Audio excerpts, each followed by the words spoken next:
Are you wondering how to write a project scope statement? Perhaps you're wondering what a project scope statement is, or maybe you're even looking for an example or a template. Well, regardless of why you're here, I'm going to be covering all those very things and more. So this is the template that I'm using in my day-to-day role as a project manager. It's been refined and it's been optimized over the years. Now, if you do want to pick up this template, then there will be a link in the description below in order for you to be able to pick it up and start using it instantly. I've tried to make that as affordable as possible, and it does help to support the channel, so if you did get it, then I would always be appreciated. So with that in mind, let's delve into the statement. Before I do, I just want to quickly cover exactly what this statement is all about. So it's a critical document and it outlines the project's objectives, deliverables, boundaries and constraints. It provides clear guidance on what the project will achieve, ensuring that all stakeholders have a shared understanding of the project's goals and limitations, thus preventing scope creep and guiding successful project execution. So it's a foundational reference for stakeholders and team members, and it's all about guiding the measurement of project success. Now, it forms a key section of the scope management plan, which encompasses strategies, rules, and procedures for scope control. So it's an integral part of the overarching project plan. So with that all in mind, let's have a look at an example and the template now. So here we go. This is what I would suggest including in your project scope statement. It will cover all of those things and more. So, and I'm also going to be walking you through how I've built this template if you did want to build it in your own time. So I'm in Microsoft Word, as you can see. So what I've done at the top here is I've just provided a kind of core section. We've got an area for the project name, the project manager, the project objectives, and also the project justification. So I've used headings for these. So if I go here on the ribbon, I've used heading 2s just for the formatting aspect, and I've gone insert, and I've gone shape, and I've gone rectangle just to create these little boxes. Once one of those was done, I did a Control-C and a Control-V to copy them across. Now, in terms of what to put here, these two are pretty self-explanatory. Project objectives, these are essentially the high-level goals of the project and how they relate to the overall business objectives. And the justification is, in essence, why is this project going ahead? Why do we need to do it, and why should we be focusing on it, as opposed to or alongside other projects? Now, there's a whole section for what's in scope, and there's kind of sub-components to this section. So first and foremost, we need an area for project deliverables. So I've created a simple table. I've gone insert and I've gone table. I've done a 3 by, I think it's 8 or something like that. And then I've gone to the table design and I've just gone this formatting to kind of create it like this. And I've also put these in bold as a heading. So we've got a deliverable number. So this will be 1, 2, 3, etc. You could also break it down as 1.1, 1.2. If you wanted to, if deliverables kind of roll up into a larger deliverable. We've got an area for the deliverable name, and then, as you can see, an area for the description.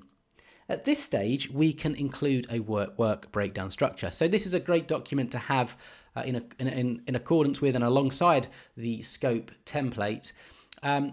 I do have another video on creating a work breakdown structure, so I will leave a link for that video in the description down below if you did want to check that out. So all we're doing here really is we're just mentioning whether we've got one created, and if so, where can a stakeholder find it? So this could be a link to an internal hub site. It could be a link to say a Microsoft Teams file. You get the idea, just wherever it is being stored and where people can access it. Next up, we are going to have an area where we can list the project tasks. So again, we've got a task number in the left-hand side in the column, a name for that task, which should be kind of short and brief, an area for the description. Let's make that a little bit bigger so there's more area to put that in. And then also an area to enter where that task relates to the overall deliverable. So as an example, if you had a deliverable up here, let's say number 1, and task 1 was in accordance to that deliverable, you could just put, say, 1 in here. That's how that kind of works. It's just tying it all together. But yeah, this area is all about providing tasks that, that just need to be completed. So you want to really put your high-level tasks here. Anything really in the granular, in the weeds, perhaps not so much. You could put it in here, but that's the purpose of the work breakdown structure. Next, we have an area for out of scope. So this is as essential as what's in scope. This is all about detailing things that aren't going to be included as part of this project. So what you are not looking to accomplish, or you're not looking to address or try to achieve. So this could be deliverables or tasks you could put in here. So yeah, just make it really, really clear. As an example, if you're working on a software project, you may be working on one particular component of the software and not another component. So that other component would be put in here. Now we have project assumptions. Now this is an important area to include. Again, by the way, this is all built via tables and the same table design. When I built this, I simply pretty much created one table and then did a copy and paste from there going forward and just made sure the formatting was all the same. So as an example, this is all the same text. Now, when it comes to the assumptions, this is all about outlining the assumptions that you have on resources and highlighting really potential risks. Okay, so any project factors that you consider to be true, real, or certain can be put here, but do consider that there is an element of risk with assumptions. Next, we have an area for scope constraints. Now, this area is all about identifying and managing constraints in terms of time, cost, scope, alongside other potential limitations like resources and organizational factors. So I've put some of these in here.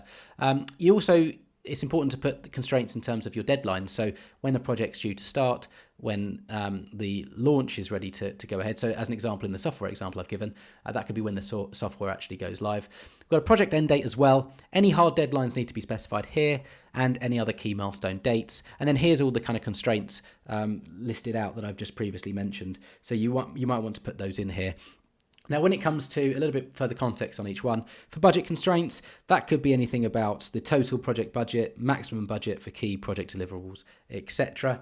In terms of performance or quality, now that could be anything on functionality, as an example on the product. It could just be on the overall quality of the project. In terms of equipment constraints, that could be anything, as the name suggests, that kind of could have an impact on the project based on the equipment that you're given. As an example, it could be hardware, back to the software project example. Regulatory, kind of self-explanatory. Any legal, policy, or other kind of regulatory constraints should be detailed here. Then anything else that doesn't fit these categories can be put here. At the bottom here, we've got the cost estimate. Now, this is really important just to have an idea of what the project's going to cost you. We've got, this should all be bolded. I'll just quickly do that. We've got an item, so that could be the aspect of the project. Then you've got an estimated cost. Then we've got the actual cost, and then there's a variance as well. Now, lastly, we've got a section for project approvals. So in the project approvals section, we've got a column for the stakeholder where we can put the name, then we can put their role, the date that the project approval was submitted, and lastly, when it was accepted. So that is, in essence, a fully functional and a project scope template that will work regardless of the project you're working on, various different niches, various industries, sectors, etc., etc. So I hope this video is useful. If it was, please hit the like button. Any questions, comments, feedback on project scope statements, or just this video in general, then drop them down below. As I say, if you do want to pick up this template, then you can do so via that link in the description. But this is relatively easy to build. I've just used a combination of rectangles in terms of the insert shape and also tables. There's some formatting involved as well. So with all that said, best of luck with your project scope statements, and I hope you have an excellent